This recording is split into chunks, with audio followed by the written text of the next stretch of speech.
علیکم ناظرین الپرسلان کی آگے آنے والی ایپیسوڈ کے آغاز میں ہم دیکھتے ہیں کہ ہمیں مر قبیلے کا منظر دکھایا جاتا ہے، جہاں پر الپرسلان کے تمام سپاہی ایک جگہ پر اکٹھے بیٹھے ہوتے ہیں اور وہ سپاہی پریشان ہوتے ہیں اور انہیں کافی غصہ بھی ہوتا ہے۔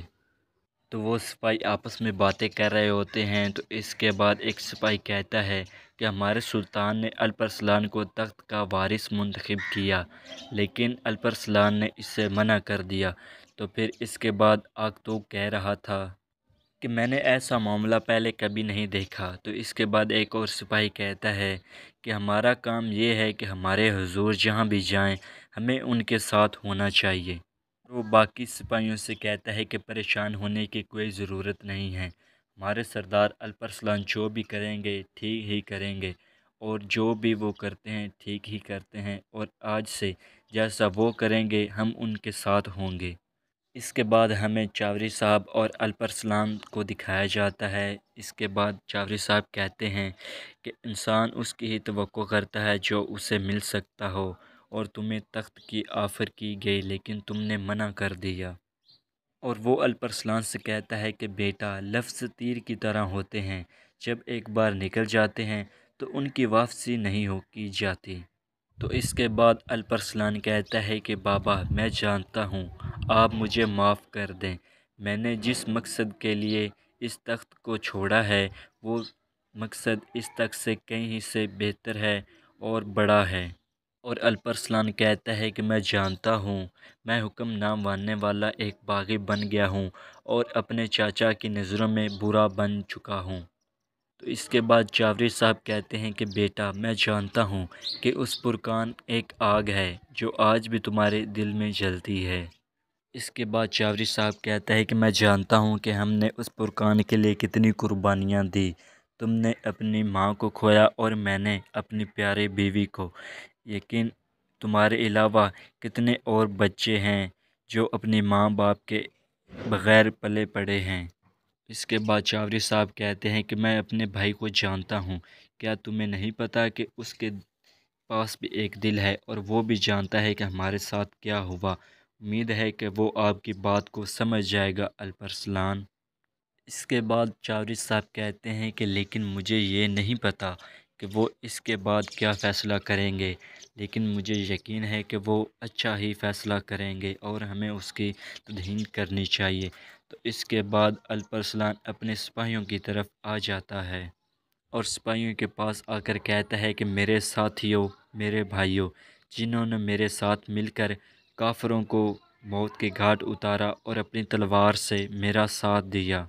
اور وہ تمام سپاہیوں کے سامنے کھڑے ہو کر الپرسلان کہتا ہے کہ سپاہیوں، میں نے ایک ایسا فیصلہ کیا ہے کہ میں اپنی جان دے دوں گا، لیکن میں اس فیصلے سے پیچھے نہیں ہٹوں گا۔ اور الپرسلان سپاہیوں سے کہتا ہے کہ میں نہیں چاہتا کہ آپ میرے ساتھ جائیں، میں نہیں چاہتا کہ آپ بھی مشکلوں میں گھریں، ہمارا راستہ سوراخ سے زیادہ کٹھن اور تلوار سے زیادہ تیز ہے۔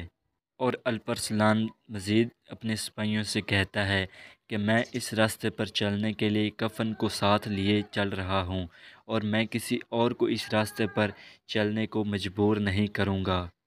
الپرسلان کہتا ہے کہ اگر تم میں سے کوئی بھی جانا چاہتا ہے تو تم واپس جا سکتے ہو، میں تمہیں اپنے دل میں رکھ لوں گا۔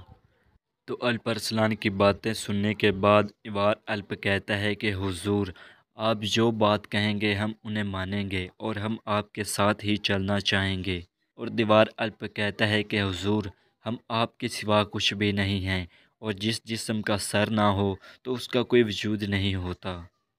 دیوار الپ کہتا ہے کہ ہمارے حضور الپرسلان، ہم اس وقت تک آپ کا ساتھ نہیں چھوڑیں گے جب تک ہمارے سر نہیں کٹ جاتے، راستہ چاہے جتنا ہی مشکل کیوں نہ ہو، ہم آپ کے ساتھ ہیں، آپ جیسا چاہیں گے ہم ویسا ہی کریں گے الپرسلان۔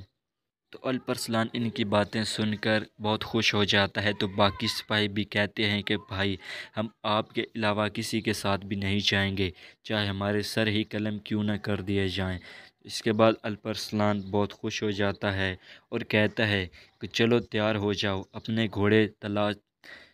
گھوڑے تیار کرو، اب مشکل راستے پر چلنے کا وقت آ چکا ہے۔ اس کے بعد تمام سپاہی اپنے اپنے گھوڑے لے آتے ہیں اور ان پر سوار ہو کر مر قبیلے سے روانہ ہو جاتے ہیں۔ اس کے بعد ہمیں جنگل کا منظر دکھایا جاتا ہے جہاں پر اقچا خاتون ایک جگہ پر بیٹھی ہوتی ہیں اور اپنے کپڑے سی رہی ہوتی ہے۔ تو اسی دوران الپرسلان اپنے سپاہیوں کے ساتھ اسی جگہ پر پہنچ جاتا ہے۔ اس کے بعد الپرسلان اقچا خاتون سے کہتے ہیں کہ اقچا خاتون آپ یہاں پر کیا کر رہی ہیں؟ تو اس کے بعد اقچا خاتون کہتی ہے میرے حضور کچھ نہیں، میں یہاں سے گزر رہی تھی تو بیری لگ گئی جس کی وجہ سے میرا لباس پھٹ گیا، اب میں اسے یہیں بیٹھ کر سی رہی ہوں۔ تو اس کے بعد اقچا خاتون اٹھ کر الپرسلان کے پاس آ جاتی ہے اور کہتی ہے کہ آپ کہاں جا رہے ہیں حضور؟ تو اس کے بعد الپرسلان کہتا ہے کہ اچھی بات ہے کہ تم مجھے راستے میں ہی مل گئی، قبیلہ چھوڑنے سے پہلے میں نے تمہیں نہیں دیکھا تھا۔ اس کے بعد الپرسلان کہتا ہے کہ میں تمہارا شکریہ ادا کرنا چاہتا ہوں کہ تم نے میری بہت مدد کی ہے، ہمارے سپاہیوں کو قلعے سے آزاد کیا، میرے بھائی کی حفاظت کی اور طبیب کے طور پر تمام مریضوں کو بھی دیکھا اور ان کو شفا خانے لے جانے تک تمام سفر تمہارے ساتھ طے کیا، تمہارا شکریہ ادا کرتا ہوں۔ اور جب میں بیمار تھا تو تم نے میری مدد کی، تم نے میرا زخم ٹھیک کرنے میں میری مدد کی۔ الپرسلان کہتا ہے کہ آپ کی دعائیں چاہیے اور آپ نے میری بہت مدد کی ہے۔ تو اس کے بعد اقچا خاتون کہتی ہے کہ بے شک میں نے آپ کے لیے بہت کچھ کیا ہے، لیکن اس کے مقابلے میں کچھ بھی نہیں، بے شک میں آپ کو دعائیں دوں گی۔